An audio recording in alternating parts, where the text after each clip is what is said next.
donc Lisa, pour te situer un petit peu et situer le contexte, pour ceux qui ne te connaissent pas encore, je suis sûre qu'il y en a plein qui nous suivent et qui te connaissent déjà.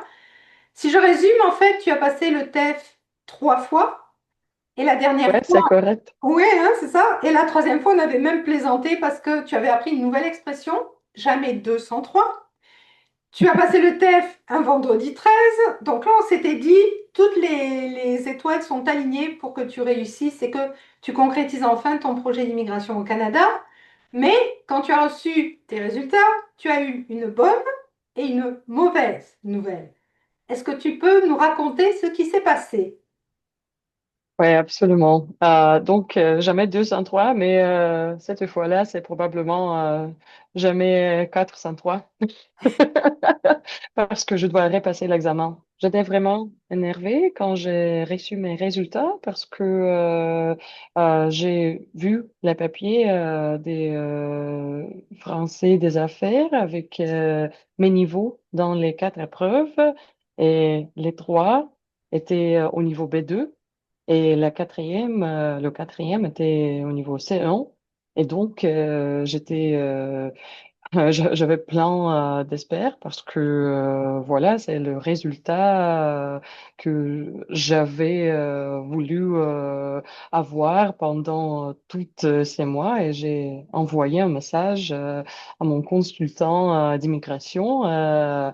Il m'a dit que oui, le résultat a amélioré, mais ça, c'est pas suffisant pour mon projet immigration parce que l'une des épreuves a manqué une point. Une point, mais pas de niveau B2, mais dans le système de score canadien. Et Oui, donc, j'étais vraiment déçue avec ces nouvelles. parce que c'est ça. Mais je vais partager mon écran pour que tout le monde comprenne avec justement le tableau.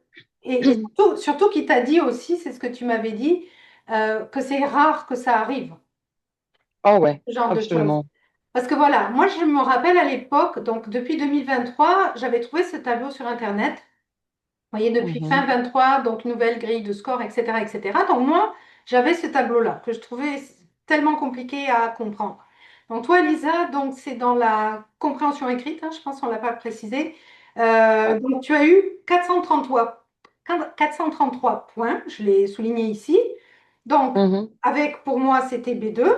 Puis, dans ton ouais, papier du français des affaires, tu me l'as montré, ça marque bien B2, B2, B2, puis C1 pour les autres compétences. Sauf que là, tu es dans le niveau canadien, niveau 6, alors que pour l'entrée express, il faut minimum niveau 7. Mais si ouais. on regarde l'autre tableau ici, maintenant, voilà. C'est le tableau qu'on trouve sur Internet. Le premier que je vous ai montré, moi, je ne l'ai pas retrouvé. J'ai essayé de le retrouver, je ne l'ai pas retrouvé. Là, on trouve ça sur le Français des Affaires, qui est ici en bas, là, marqué, ou bien sur le Mhm, site du ministère de l'Immigration, IRCC, Immigration Canada. Et effectivement, là, on ne voit plus niveau B1, B2, suivant le résultat du TEF. On voit juste par compétence le nombre de points et l'équivalence en niveau canadien. Donc effectivement, si je te regarde ici, 433, compréhension écrite, ben, tu es à un point pour avoir le niveau NC, LC 7.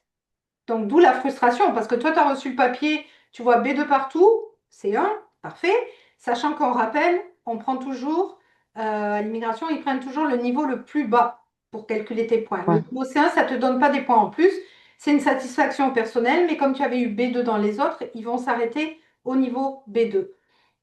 Donc, la morale de l'histoire, en fait, c'est que toi, tu es à un point de ton immigration, tu es obligé de tout repasser une quatrième fois. Alors, moi, la morale de l'histoire, là, que je veux partager avec les gens qui nous suivent, c'est que quand ils reçoivent leur papier du centre des affaires, avant de sauter au plafond et de crier victoire, utilisez d'abord ce tableau et vérifiez par rapport au nombre de points que vous avez par compétence, quel niveau vous avez. Et ensuite, là, vous pourrez sauter au plafond si vous voulez. Bon, il y a aussi l'histoire du conjoint, c'est des scores qu'on demande un peu plus bas, etc. Mais la morale de l'histoire, c'est ne vous basez pas sur le résultat du papier du centre des affaires, du français des affaires, mais sur le tableau qui est à l'écran ici, pour savoir si vous avez réussi ou si vous n'avez pas réussi. Parce que J'ai pas envie que vous passiez la mauvaise expérience qu'a vécue Lisa parce que moi, je l'ai vécue avec elle en direct et croyez-moi qu'on était vraiment déçus toutes les deux. Moi, c'est la première fois que ça m'arrive à un point près. Et puis, c'est ce que tu as dit, ton consultant d'immigration, il t'a dit que ça t'était arrivé, ça lui était Ouais. arrivé, lui, dans sa carrière une fois. Et alors, qu'est-ce que Mhm. tu as fait après? Parce qu'on a fait une autre étape après. On avait encore de l'espoir. Qu'est-ce qu'on a fait après? Tu te rappelles ce que tu as fait après? Ah, on a essayé de faire euh, Faire appel. comment ça Ouais. s'appelle? Faire Un appel. rappel, oui. Ouais. Oui, mais on n'a pas réussi parce que, oui, je manque un point, mais c'était l'épreuve qui était corrigée par l'ordinateur. Et donc, il n'y a pas de la chance pour une erreur. Quand il corrige les résultats, il y a une bonne réponse pour chaque question. Et si tu ne réponds pas correctement, t'as pas des points.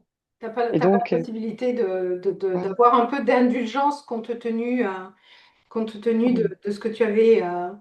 réalisé. D'autant plus que, on va en parler maintenant, si on revient maintenant à l'expression écrite, je vais lire mes notes hein, parce qu'il y a des chiffres et je me rappelle plus des chiffres.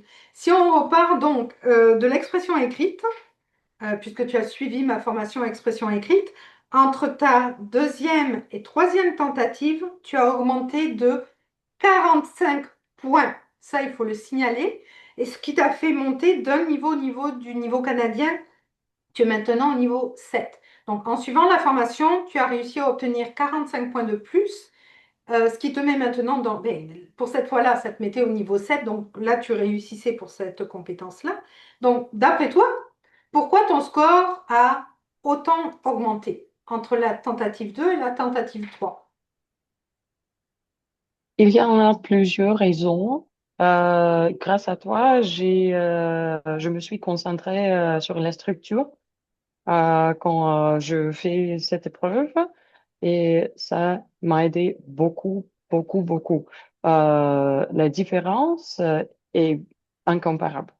Parce que grâce à la structure, euh, je peux penser des idées que je voudrais exprimer dans l'expression écrite.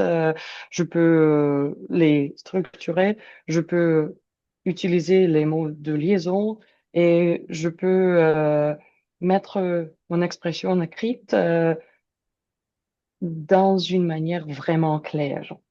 Ok. Euh, Donc, Et par conséquent, c'est ce que les examinateurs veulent voir dans l'expression écrite. Ils veulent te comprendre. Ils veulent comprendre tes idées. Et donc, les idées doivent avoir la structure vraiment claire. Et c'était une raison primordiale qui a fait la différence pour moi. Euh, et ça a m'aidé, et ça m'a aidé de me faire confiance, de faire confiance à moi-même, parce que avant de faire cette formation, c'était extrêmement difficile pour moi parce que j'avais beaucoup d'idées, mais je n'avais pas les instruments pour les exprimer. ok. Et donc, Donc ouais, le pilier structure de la méthode 5S, pour toi, c'est quelque chose d'incomparable. C'est ouais, essentiel, c'est primordial. Ok, si ouais. maintenant je regarde ta compréhension orale, parce que compréhension orale aussi, tu as suivi la formation. Si je me rappelle bien, compréhension orale, tu as suivi la formation quelques jours avant de passer l'épreuve. Donc tu as eu quand même le temps de regarder tout le contenu. Tu es passé quand même de niveau 7 à un niveau 8 au niveau du niveau canadien. Et ça correspond à un niveau, par rapport au TEF, c'est un niveau B2 solide, moi je vais appeler ça. Donc, en quoi cette formation compréhension orale t'a aidé pour ta troisième tentative? C'était la stratégie qui m'a aidé beaucoup parce que j'avais j'avais beaucoup de problèmes avec les mots que je ne connais pas. Et donc, j'étais frustrée, j'étais énervée, j'étais vraiment stressée quand il y avait un ou deux mots que je ne connais pas. Et donc, je suis tombée à cause de ces mots et euh, j'avais j'avais oublié la question, j'avais oublié les réponses possibles, etc. Mais avec stratégie, avec tes astuces que tu donnes dans la formation, c'était plus facile de me concentrer sur les détails, le contexte, l'idée générale, l'idée principale, etc., sans être vraiment frustré par les mots que je ne connais pas. Parce que Sans c'est vraiment, sans ouais, paniquer, ouais. Donc là, ouais, en fait, là, c'est vraiment stratégie et sérénité de la méthode 5S ouais, qui t'ont vraiment aidé. ouais, ouais. Bon, si je poursuis encore, parce que tu as fait beaucoup de formations avec moi, alors là, je pense que c'est le summum, expression orale. Donc, expression orale, tu as pris des cours privés. Ça fait plusieurs séances de cours privés qu'on fait ensemble. Tu parles énormément il n'y a qu'à voir quand tu réponds à mes questions, tu parles énormément pendant les cours, alors qu'au début, quand on s'est connus, tu étais timide, tu n'osais pas parler. Bon, tu avais des bases solides, tu avais quand même un niveau B1, entre B1 bas et B1 moyen, je dirais. Mais on parle beaucoup et tu as fait énormément de progrès. Et je me rappelle, quand tu allais passer ta deuxième tentative, je t'ai dit, moi, je te dis que tu as un niveau C1 à l'expression orale, tu ne me croyais pas. Tu as obtenu niveau C1 à ta deuxième tentative. Mais là, troisième tentative, tu fais encore mieux. Donc là, je reprends mes notes. Tu as augmenté de 59 points, ce qui te met à un niveau C1 médian. Donc, tu n'es pas au début du C1. Non, non. Tu es au milieu du C1, donc plus proche du C2. Euh, donc, je pense que pour toi, la formule cours privé, ça a été la bonne formule. Qu'est-ce que tu en penses? Ah oui, absolument, absolument. C'est grâce à toi que je peux parler avec tout le monde. Euh, Regarde, j'étais timide, j'étais vraiment timide. Et quand on a commencé notre cours privé, c'était vraiment difficile pour moi de parler à toi, de parler en français parce que, évidemment, c'est pas ma langue maternelle. Et quand je parle anglais, qui n'est pas ma langue maternelle aussi, c'est vraiment facile parce que j'ai commencé l'apprentissage quand j'ai 5 ans. Et donc, en français, c'était vraiment difficile de choisir les mots corrects, d'exprimer moi-même avec les phrases authentiques, etc.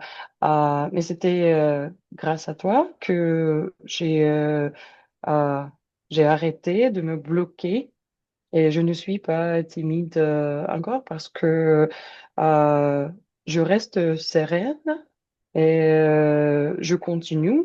J'ai pas peur de faire des erreurs. Oui, j'ai fait des erreurs, mais tu m'as expliqué que oui, c'est le niveau B2, c'est le niveau C1. Tu fais des erreurs. Les francophones font des erreurs aussi et c'est pas grave. Quand tu fais tes efforts, quand tu fais de ton mieux, ça fait beaucoup de sens. Donc, grâce à toi, je me suis restée sérieuse, je me suis restée zen, je me suis restée calme et je, je fais confiance à moi grâce à toi, grâce à notre cours privé, parce que on continue, tu corriges mes erreurs, je peux faire des erreurs plusieurs fois, mais tu es vraiment patiente. Ben, c'est mon job en même temps. Ah, mais tu me Oui, diras, ça oui. dépend des profs. Les profs sont pas tous comme ça. Mais en fait, c'est vrai que quand on fait les cours privés, je te corrige, mais je te corrige pas systématiquement. Ça dépend. Si je vois que c'est une faute qui revient souvent, ok, là, je me dis, il y a un problème de grammaire, un problème de structure, quelque chose qu'elle a pas imprimé. Là, il faut qu'on en reparle. Parce qu'on n'a pas commencé les cours ensemble. Quand tu as commencé à apprendre le français, on n'est pas parti ensemble de zéro. Quand je pars avec des élèves de zéro, je connais leur niveau, je sais ce que je leur ai montré. Donc, je sais où sont leurs erreurs.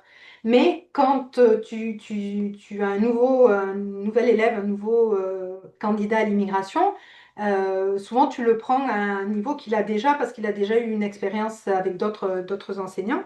Donc, pour moi, ça prend du temps aussi de m'adapter, de voir, pas de te tester, mais de t'évaluer. Mais c'est pas péjoratif ce que je veux dire, c'est dans le sens où de voir quel est ton niveau, de comprendre ta structure, ta syntaxe, tes fautes de grammaire, tes fautes d'orthographe et de vocabulaire, par exemple, qu'il faut casser dès le début parce qu'il faut les corriger. Mais parce que en plus de ça, des cours privés, tu as aussi acheté la formation Décrochez votre passeport linguistique pour le bilinguisme, là, donc le B2 fort, complet, qui est une formation différente de celle pour le TEF, parce que là, c'est plus une formation qui est plus scolaire, plus complète, qui permet surtout à ce niveau-là, cette formation-là, ce qui est important, je dirais, qui fait la différence entre une formation classique à un B2, à un A2, c'est que le B2, c'est vraiment les bases du vocabulaire, comme la cause, la conséquence, la concession. C'est du vocabulaire, oui, mais c'est des notions de grammaire qui sont importantes et qui font que ça augmente la qualité de la syntaxe, la complexité des phrases. Donc la formation niveau B2, c'est une formation scolaire complète qui permet de travailler sur les bases d'un niveau B2, puisque les autres sont déjà acquises, mais qui permet de consolider ce vocabulaire-là. Ouais, Mais toi, ouais. concrètement, cette formation que tu as suivie, donc en parallèle, hein, parce que c'est une formation autonome, qu'est-ce que ça t'a apporté par rapport au niveau que toi tu avais déjà? Et quand tu as commencé à faire cette formation, est-ce que tu as appris des nouvelles choses que tu avais jamais apprises ou qu'est-ce qu'elle t'a apporté concrètement, cette formation? C'était une formation vraiment importante pour moi parce que quand j'essaie de parler ou d'écrire en français, je peux manquer beaucoup d'informations. Mais grâce à cette formation, j'ai appris des bases, j'ai appris de la structure et j'ai fait mes connaissances plus systématiques. Parce que quand tu pratiques en parlant la langue, par exemple, ou quand tu lis quelque chose en ligne, euh, c'est assez facile de comprendre avec le contexte, mais quand tu n'as pas de le système de ton apprentissage ou de ta connaissance de la langue, c'est vraiment difficile de suivre les phrases grammaticales correctes, par exemple, ou d'utiliser les mots corrects dans les contextes particuliers. Et grâce à toi et grâce à tes formations, j'ai appris, j'ai obtenu la structure de ma connaissance et les exercices qu'on a fait ensemble m'a aidé beaucoup d'éviter beaucoup d'erreurs grammaticales ou d'orthographe, par exemple, grâce à toutes les étapes que j'ai suivies dans la formation. Information. Ok, parce que c'est vrai que tu as suivi beaucoup de formations avec moi, donc les cours particuliers ou les formations du TEF. Euh, Maintenant, j'aimerais savoir, on va voir si tu t'en rappelles. Je vais te poser un petit piège.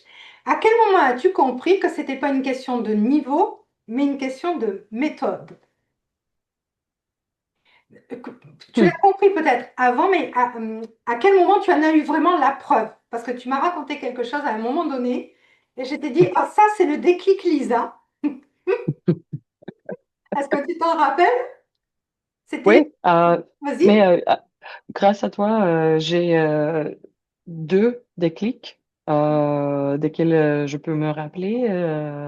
La première, c'était quand j'ai fait la formation d'expression écrite et j'ai fait un exercice avec un sujet pour section 1 et j'ai fait l'expression écrite. J'ai la relis euh, et j'ai changé tout. J'ai changé tout. J'ai recommencé, j'ai fait un autre texte et j'ai parlé avec toi et j'ai dit que Oui, j'ai fait une expression écrite dans une manière vraiment régulière pour moi, mais quand j'ai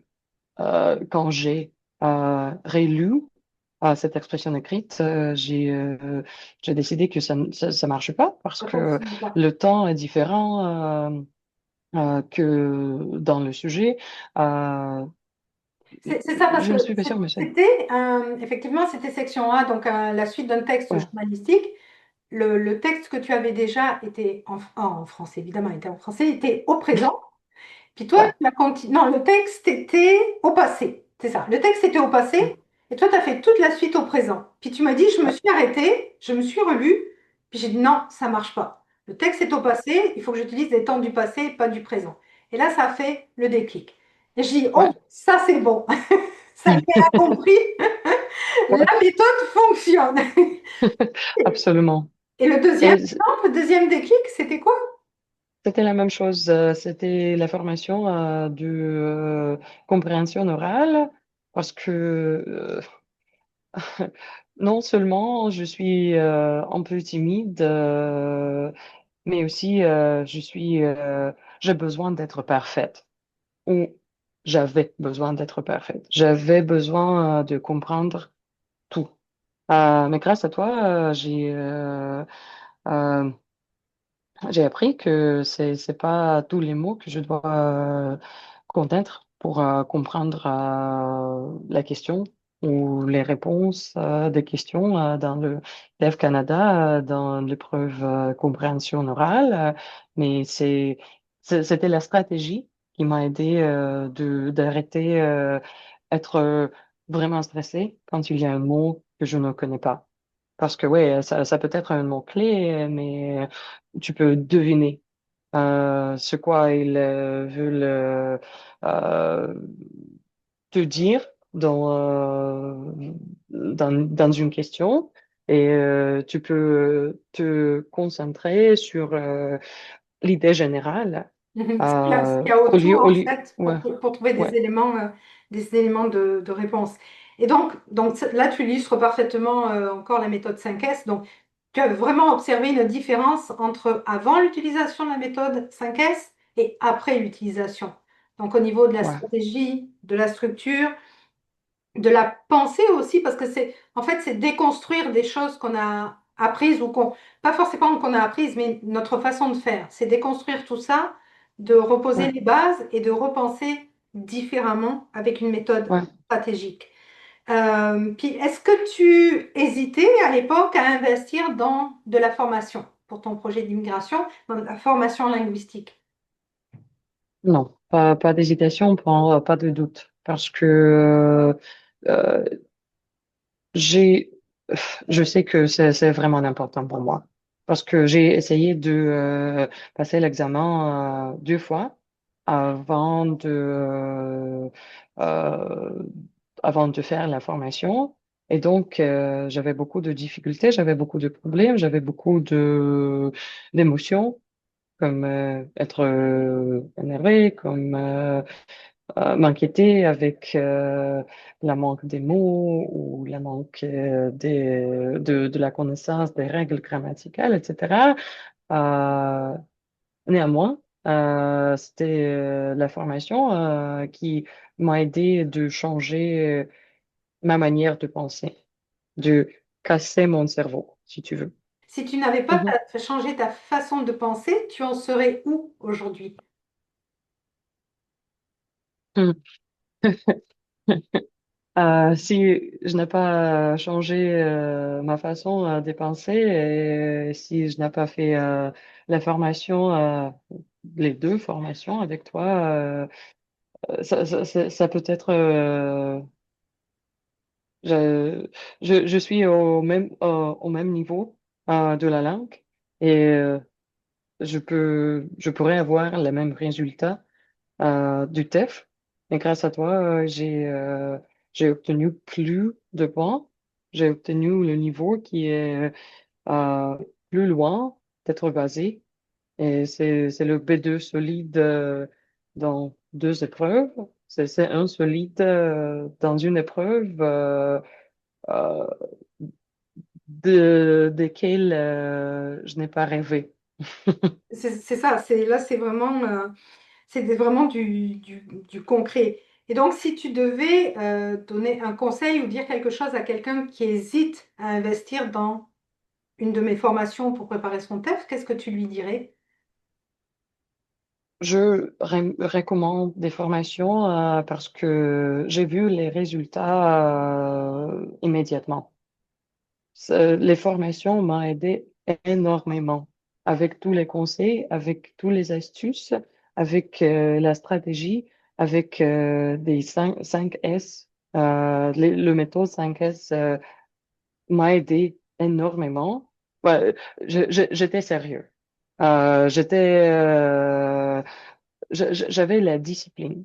Mais grâce à toi, j'ai obtenu la structure, la stratégie de pratiquer pour l'examen. De plus, tu donnes des conseils de l'examen qui sont vraiment utiles pendant passer l'examen.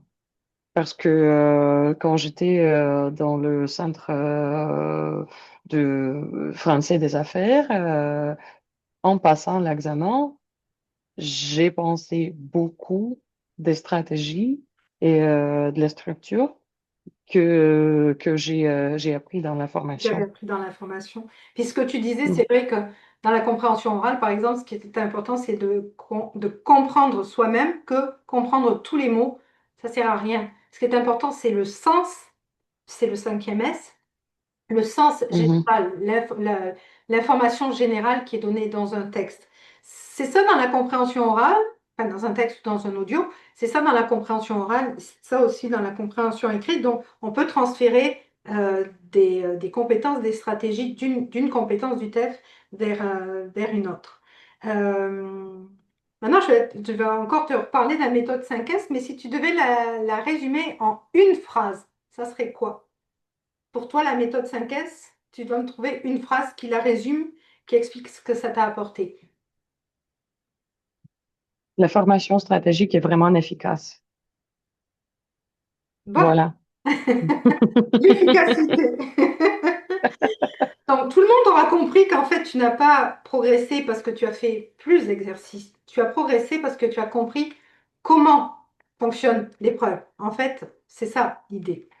Donc, écoute, Ouais. Lisa, ben, merci d'avoir partagé tes résultats et ton expérience, parce que se livrer comme ça avec ses propres résultats, c'est pas forcément évident. Bon, on a compris que tu étais à un point de ton immigration à cause de la compréhension écrite. Donc, tu sais, toi, que je travaille en ce moment à créer la formation compréhension écrite. Je suis en tournage des vidéos de leçons. Donc, j'espère que je vais terminer à temps pour pouvoir te donner accès à la formation avant que tu passes ta quatrième tentative, qui a lieu dans quelques semaines. Ouais. Ouais. Je vais faire tout mon possible pour que tu aies accès à la formation avant de passer ton examen. Et pour ceux que ça intéresse, ben, suivez-moi sur les réseaux sociaux. Dès que la formation sera disponible, je vous en informerai bien sûr dans les réseaux sociaux pour que vous puissiez avoir vous aussi accès à la formation.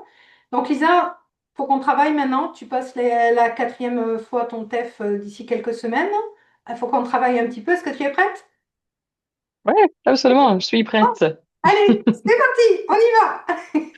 Merci.